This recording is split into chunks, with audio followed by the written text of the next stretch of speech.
Tonight we're going to talk about the Ambiguous Iroquois Empire by Francis Jennings, a well-known historian specializing in early colonial American history. And it is a very ambiguous empire. Talking about the covenant change that the Indian tribes made with either the French or the Dutch and the English, because the English inherited from the Dutch when they took over. However, the French got some of it, and the Dutch and the inheritors, the English, got the rest. And who got what? Well, it changed over time, because you're getting the Iroquois language family of Indian tribes up against the Algonquin language Indian tribes.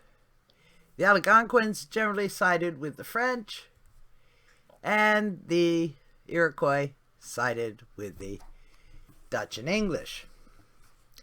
And of course the French didn't like the Dutch and English, and vice versa. So we've got quite a mess going on. There are 5 main Iroquois tribes, one of which was the Mohawk on the right. Back to the Oswegas in the west. So you had the 5 with the one in the middle, the Otonaga being the home fires, or the main heart. But still, and it was all centered on the rivers. By the rivers, they could go anywhere. And there were all sorts of political alliances, who paid tribute to whom, and it got very complicated. Most of the time, the English just put their hands up and said, well, we're dealing with these people, okay? You don't worry about any other fussing.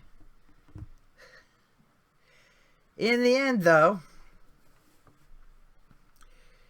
the 2 tribes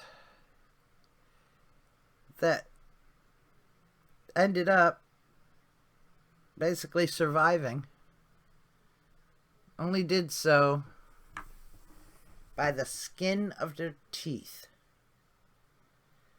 Because, of course, the white man was going to use whatever it could to conquer everything.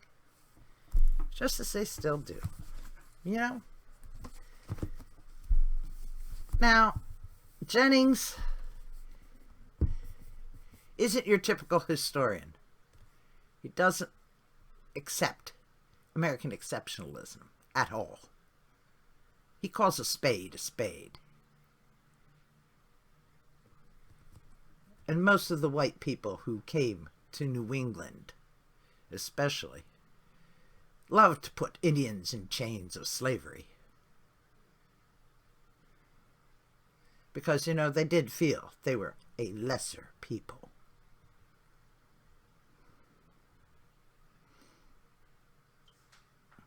That's why they called the women squaw instead of sachem.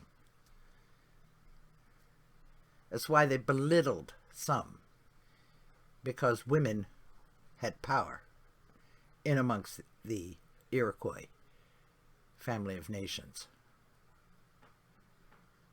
Because it was the women of the tribe who chose who got to be clan chief.